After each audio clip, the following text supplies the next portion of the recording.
नमस्कार मित्रों, मैं कुमार महेश। हमारे YouTube चैनल डिजिटल लर्निंग में आप सभी दोस्तों का हार्दिक स्वागत है। आज मैं भारत में राज्यों का निर्माण किस प्रकार हुआ ये पढ़ाने जा रहा हूं और उम्मीद और आशा करता हूं कि आप इसे एक बार देख लोगे तो कभी भूलोगे नहीं कि किस प्रकार भारत में राज्यों का निर्माण हुआ। तो दोस्तों, भारत 15 अगस्त 1947 को जिस समय आजाद हुआ था, उस समय भारतीय क्षेत्र में 552 देशी रियासतें थी और इन देशी रियासतों को एकीकरण का कार्य सरदार वल्लभ भाई पटेल ने किया था। इस प्रकार भारत में 552 देशी रियासतों का भारतीय संघ में विलय हुआ। उसके बाद भारतीय राज्यों को 4 श्रेणी में विभाजित किया गया। ए, ब, स और द 4 श्रेणियों में विभाजित कर दिया गया। ए श्रेणी के वो राज्य जो ब्रिटिश गवर्नर के अधीन आते थे, जहां ब्रिटिश सरकार का सीधा शासन था, ए श्रेणी के राज्यों में। ब श्रेणी के राज्य जहां ब्रिटिश सरकार का शासन तो था मगर शाही राज्य का शासन था, जैसे कि देशी रियासतों में राजस्थान के राजपूताना 29 रियासतों में भी ब श्रेणी का शासन था। तो ये ब श्रेणी के राज्य में गिनती आती थी। स श्रेणी के राज्य वो है जो उस समय ब्रिटिश सरकार ने भी केंद्रीय शासन बना रखे थे। तो स श्रेणी के शासन जैसे कि अजमेर उस समय स श्रेणी का राज्य था, जहां सीधा ब्रिटिश सरकार का शासन था। द श्रेणी के वे राज्य हैं, एक राज्य है अंडमान और निकोबार द्वीप समूह, एक द्वीपीय देश द श्रेणी का राज्य आता था। इस प्रकार हमारे राज्यों को पुनर्गठित किया गया हमारे संविधान में अ, ब, द, स 4 श्रेणियों में। उसके बाद में धीरे धीरे समय बढ़ा और भारत में राज्यों के निर्माण की मांग उठने लगी। सबसे पहले मद्रास प्रांत में तेलुगु भाषा के आधार पर राज्य की मांग उठी। उस समय प्रसिद्ध गांधीवादी नेता पोटी श्रीरामल्लू ने मांग की केंद्रीय सरकार से कि आप मद्रास प्रांत से आंध्र प्रदेश नया राज्य बनाया जाए भाषा के आधार पर, तेलुगु भाषा के आधार पर। उसकी मांग नहीं मानी गई तो वो भूख हड़ताल पर बैठ गए। वो 56 दिन भूख हड़ताल पर रहे। श्रीरामल्लू 56 दिन भूख हड़ताल पर रहे और उनकी मृत्यु हो गई। उनकी मृत्यु होने के बाद मद्रास प्रांत में दंगे भड़क उठे दोस्तों। तो सरकार को मजबूर है केंद्र सरकार को मजबूर है दोस्तों। दिसंबर 1952 को नया राज्य बनाना पड़ा आंध्र प्रदेश। इस प्रकार ये राज्य भारत का प्रथम राज्य बना भाषा के आधार पर नया राज्य बनाया और मद्रास प्रांत में जो हिंसा हो रही थी उसको शांत कर दिया गया।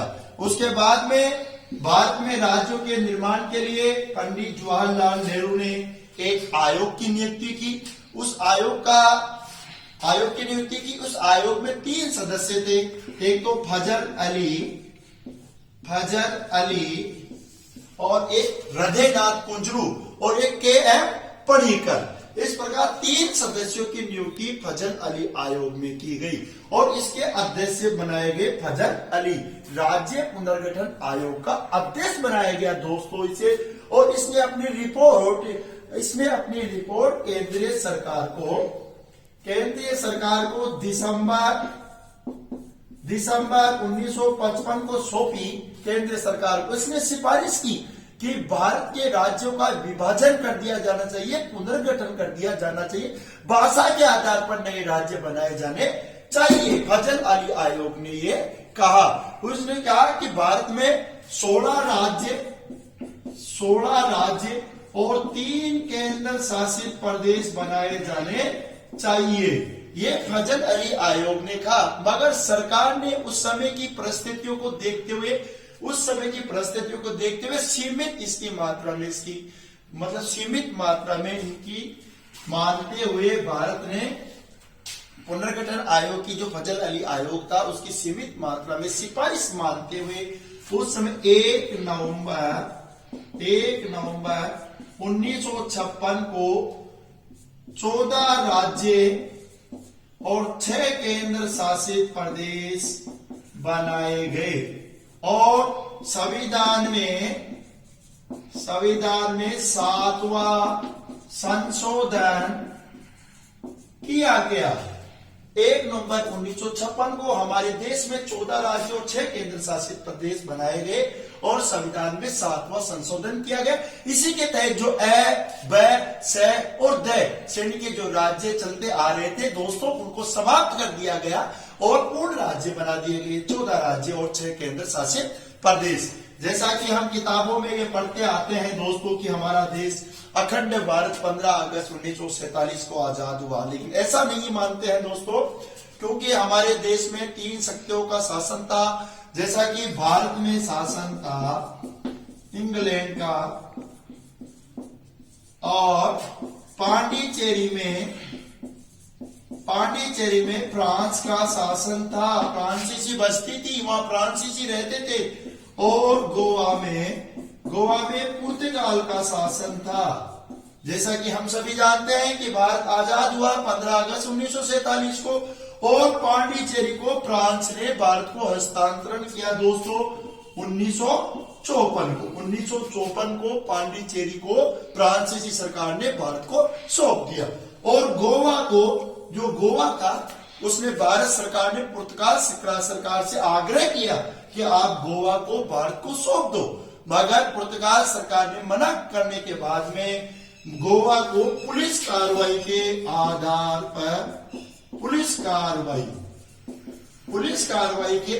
पर गोवा को 1961 में भारतीय अखंड भारत का हिस्सा बनाया गया। तो गोवा सबसे लास्ट में आजाद हुआ था दोस्तों 1961 को, सबसे अंतिम ऐसा जो गोवा सबके लास्ट में आजाद हुआ था। जैसा कि हम पढ़ चुके हैं कि भारत में 1 नवंबर 1956 को 14 राज्य और 6 केंद्र शासित प्रदेश बनाएंगे। उसके बाद में कौन कौन से राज्य बने मैं विस्तार से आपको बता रहा हूं दोस्तों। 15वां राज्य गुजरात बना 1960 में बंबई प्रांत से 2 राज्य बनाए गए भाषा के आधार पर, मराठी भाषा के लिए महाराष्ट्र और गुजराती भाषा के लिए गुजरात। 1960 में गुजरात बना। नागालैंड दोस्तों 1963 में बना नागालैंड। असम के नागा पहाड़ियों के लिए एक नया राज्य बनाया गया नागालैंड, 16वां राज्य बना दोस्तों 1963 में। अब दोस्तों हरियाणा 1966 में जो पंजाब सूबा हुआ करता था, पंजाब सूबे को शाह आयोग की सिफारिशों के आधार पर शाह आयोग की सिफारिशों के आधार पर पंजाब सूबे का विभाजन कर दिया गया भाषा के आधार पर। पंजाबी के लिए पंजाब दोस्तों और हिंदी के लिए हरियाणा, ठीक है। और एक हिमाचल प्रदेश भी बनाया गया 1966 में। तो उस समय 1966 में हिमाचल को केंद्र शासित प्रदेश बनाया था, पूर्ण राज्य का दर्जा नहीं दिया था। तो 17वां राज्य का शाह आयोग की सिफारिश के आधार पर 1966 में पंजाब से अलग करके हिंदी भाषा के लिए हरियाणा बनाया गया। फिर आगे दोस्तों हम सभी जानते हैं कि आगे 1971 में हिमाचल प्रदेश को भी पूर्ण राज्य का दर्जा दे दिया गया और ये भारत का 18वां राज्य बना दोस्तों।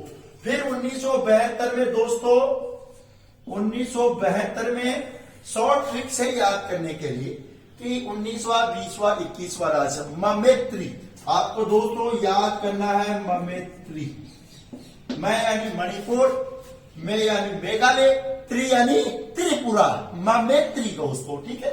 तो 19वां राज्य मणिपुर, 20वां त्रिपुरा, 21वां मेघालय की असम से विभाजित करके बनाए गए दोस्तों 1972 में। इस प्रकार सिक्किम सिक्किम 1974 से पहले भारत का एक संरक्षित राज्य था। वहां एक शाही राज हुआ करता था दोस्तों, चौगाल का शासन हुआ करता था सिक्किम में दोस्तों।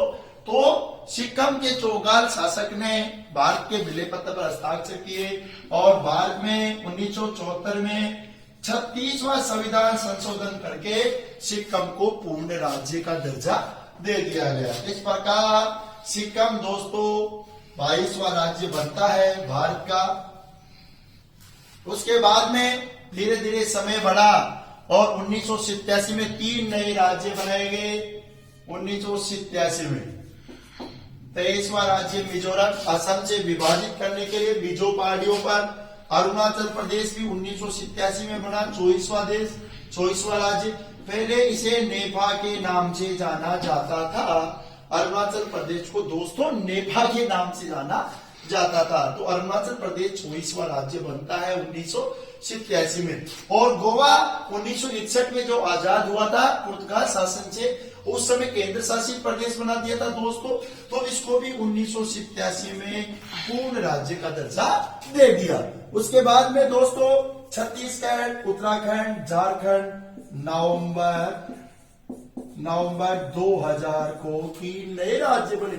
छत्तीसगढ़ दोस्तों मध्य प्रदेश को अलग करके, उत्तराखंड उत्तर प्रदेश से, झारखंड बिहार से अलग राज्य बने। सबसे लास्ट में राज्य बना दोस्तों तेलंगाना 2 जून 2014। इसकी मांग दोस्तों जब हमारा देश आजाद हुआ था तभी से चली आ रही थी, लेकिन इसकी मांग नहीं मानी गई थी। तो ये 2 जून 2014 को आंध्र प्रदेश से विभाजित करके बनाया गया। अब दोस्तों हम सभी को मालूम है कि वर्तमान में 28 राज्य और 8 केंद्र शासित प्रदेश हैं। जैसा कि हम सभी जानते हैं कि जम्मू कश्मीर को एक विशेष राज्य का दर्जा दे रखा था, धारा 370 के थे। तो वर्तमान मोदी सरकार ने जम्मू कश्मीर को केंद्र शासित प्रदेश में परिवर्तित कर दिया और धारा 370 को समाप्त कर दिया हमेशा के लिए जो अस्थायी थी। तो वर्तमान में दोस्तों 28 राज्य और 8 केंद्र शासित प्रदेश हैं। 8 केंद्र शासित। दोस्तों आप ऐसे कहोगे कि नहीं सर 9 केंद्र शासित प्रदेश थे, तो मैं आपको यह भी बता दूं दोस्तों 8 ही है, क्योंकि दादरा और नगर हवेली और दमन दीव को एक ही प्रशासनिक क्षेत्र में दे दिया गया, एक ही बना दिया गया है। इस प्रकार 28 राज्य 8 केंद्र शासित प्रदेश हमारे वर्तमान में। दोस्तों उम्मीद करता हूं और आशा करता हूं ये वीडियो आपके लिए बहुत ही लाभदायक होगा। तो ज्यादा से ज्यादा देखें, ज्यादा से ज्यादा सब्सक्राइब करें, लाइक करें। ठीक है, धन्यवाद दोस्तों।